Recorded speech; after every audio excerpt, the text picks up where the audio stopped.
In March, we did a story about camping and specifically Sawmill Campground's mammoth success. After all, it's in uber-red Pasco County, sitting on 200 acres with more than 45,000 members, and their next-door neighbor is Florida's uber anti-LGBTQ+ hater, Florida's Commissioner of Agriculture, Wilton Simpson.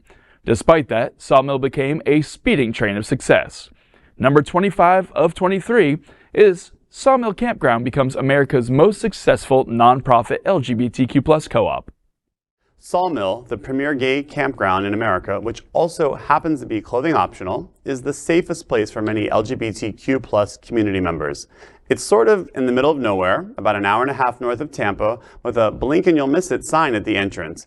It's 1 hour west of Orlando. But behind the inconspicuous gate, the grounds are a gorgeous balance of promiscuity and privacy. There are acres of trails in the woods with a reputation for cruising and plenty of platonic spaces for those who don't partake, with manicured park homes, a pool, 2 bars, and a nightclub called Woody's. Sawmill is a private membership club that has more than 45,000 members. In 1999, Women's Weekend, a triannual event, was first launched in Sawmill, and the place was transformed from a place dominated by mostly gay men into a truly co-ed community of lesbians, queer women, trans, and non-binary folk. Most people hear about Sawmill through word of mouth and come for a specific event, like pup, leather, 70s Bathhouse, Latin, or Women's Weekends, before ending up lifelong visitors. At a time when queer and trans people face continued political and personal violence, Sawmill is keeping a feeling of joy intact. Sawmill was founded by a group of gay men and was sold in 2005 to 2 straight men from West Palm Beach. There were significant complaints that they took money from the gay community but did not reinvest. Starting in 2010, a group of gay men, including founding and organizing and lead storyteller at queernewstonight, Alferguson, helped organize a group of 79 investors to purchase Sawmill for $4.25 million, and history was made as Sawmill became America's first nonprofit co-op community. Al helped orchestrate RuPaul coming in 2009 to help raise money for the co-op, and then came again in 2014 to celebrate the Sawmill co-op with RuPaul's only live performance in North America that year. It is believed that this was the last live public concert RuPaul has ever done. Legendary.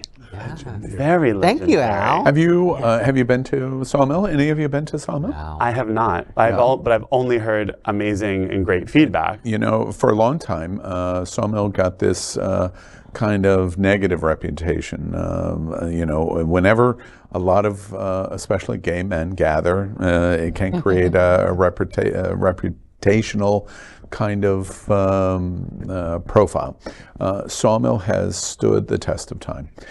In 2010, it became a nonprofit co-op, became the first nonprofit, basically queer community, where you could live there. You had shares in it. You had a house. Wow. You could have a house there. Cabins and tenting.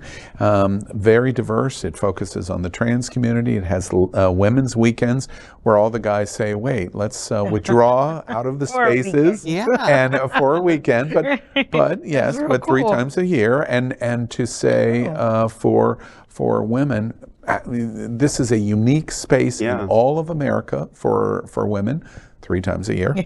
And yes, the joke lands on me. And it's an amazing place. I encourage all of you to go. Halloween, they have a haunted house, and Mardi Gras, they have a Mardi Gras parade. One time we brought in one of the big Gasparilla floats, and the owner of Festive Floats came herself to pull the float, and it had a Ferris wheel and a merry-go-round on the float, and it went through all of Sawmill. Now, there's so many Al, I have fun a question. events. It's clothing optional? The entire acreage. Well, I'll just say this.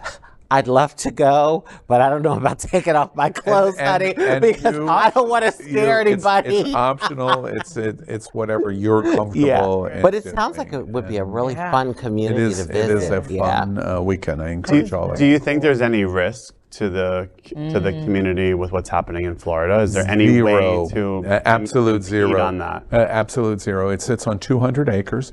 It has a private gate, 24 hours a day security. You can't get onto the property. and it's through a 24-hour gate security. So it's interesting because in you doing this story, people can go to Sawmill and you get through the gate and you feel, okay, for the 24, 48, 70, 6 hours that you're there, there's no Ron DeSantis coming. It is completely an embracement of whatever you represent in the LGBTQ community. You're going to be able to represent it at Sawmill, and there's it really is. I'm very happy that Queernewstonight is doing this story tonight, focusing attention on Sawmill. Congratulations. Okay, So, did you enjoy the show? I know you did. So make sure to click subscribe so you won't miss any of the events, news, or interviews right here on the Faye What Show. Ring the bell at the bottom of the screen, right there, so you'll be alerted every time we're live. You can also click on the Happening Out Television Network logo, so you can see all of the shows on the most diverse LGBTQ plus media network. Find out just what we're doing to bring the L and the G together right here on the Faye What Show. Get the week started with me.